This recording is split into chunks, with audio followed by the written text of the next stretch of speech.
Hello, Kelly Clarkson. Hello. It's very nice to see you. Nice to see you too.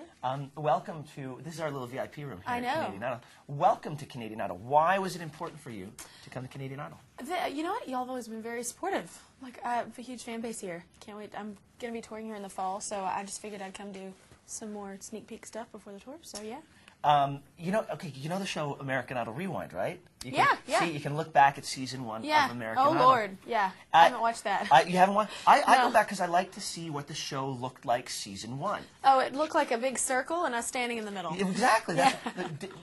When you embarked on that, did you know how big and what a phenomenon the Idol phenomenon would be? No. No, you had no idea? No, I mean, especially how our season was. We refer to it as Ghetto Idol because we didn't have a band and we didn't have any of that. So it was funny. It was very bare. Well, what we did, because we came on about a year and a half after you guys did your first season. Yeah. So we kept using your first season as our benchmark.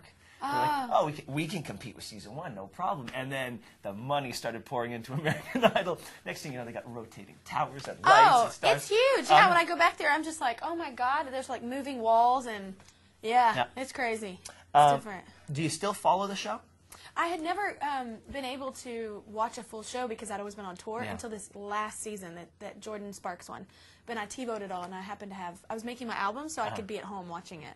So. You were upstairs giving advice to our idols. Oh, yeah. What did you think of them? Dude, I mean, honestly, very different. I don't think I've ever seen a group so different. Like, there's not one that's like the other. And they all seem to have a really good head on their shoulders, seem to know what they want to do. So. Well, you were giving advice to them, and you are someone who, Simon Cowell said of you that, you're someone who marches to beat of your own drum. When do you know not to trust your own instincts and to take advice from other people? When I'm unsure about something. Yeah. I mean, if I'm kind of like, I'm kind of on the fence about something, I surround myself with good people, though, that have good ideas and stuff. So, but for the most part, my gut feeling usually pulls me through, so. You worked recently with Reba McEntire. Yeah.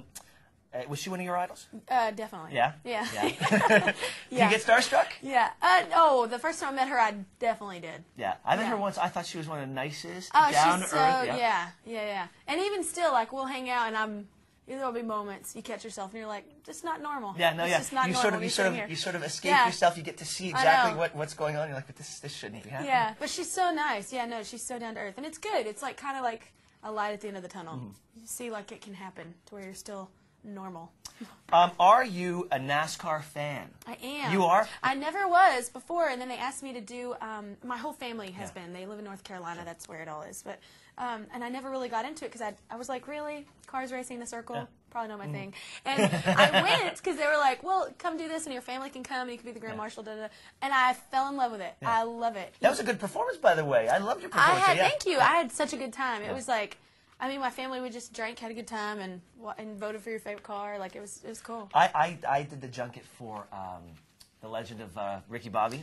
Okay, that would have been fun. Yeah, and I got into a car with Dale Earnhardt Jr., and...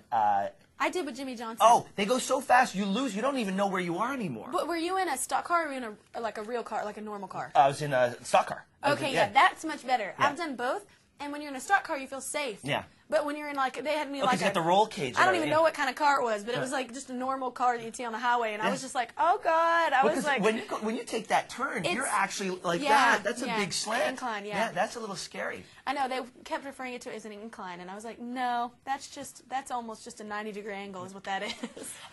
You are one of the few performers that people have really true ownership over, because we saw you on American Idol, and we've seen you grow as a performer. Like, I remember on American Idol when you first, because I've seen a lot of your performances. Right. I remember you on American Idol when you first started, that you'd stand there and you'd have your hand here and you'd say... Oh my God, I just went over that upstairs with Matt Oh, really? Rapley. Yeah, because I saw in one of his things that he had his hand right there, and I was like, oh God. That was your thing, right? Well, it's because I grew up classically trained. Like, I was always singing classical music, and they had you hold your hands here for breath support. And so I'd always have it, and it wasn't really so high, it was like right down here, and so it took me forever to lose my hand, and sometimes it still comes back. Really? So, Yeah. so we've watched you grow. Yeah. Are you still growing as a performer? Oh, definitely. Yeah. I will be. I Yeah. mean, until I stop performing, I guess. But yeah, no, I'm different with each record, each new thing. So Has there been anything about your growth that surprised you, where you said, "Well, I didn't know I'd be good at this," or "I used to like this, but I don't anymore"? I'm pretty out there, so nothing about me usually catches me off guard. Yeah. Like I usually try weird things. So yeah, no, I'm pretty out there. Nothing has really caught me off guard yet. The theme of this week's show is My Own Idol. Yeah. So who? I wish we would have had that show. Oh, it's good. Yeah, no, it's I fun. know, Yeah. we didn't have that. We had like decades, like Yeah. 60s, 70s, that kind of thing. But yeah, it's a cool show. So if you were to perform on our show, and you had to pick your own idol, a song to sing from your own idol, what'd you pick?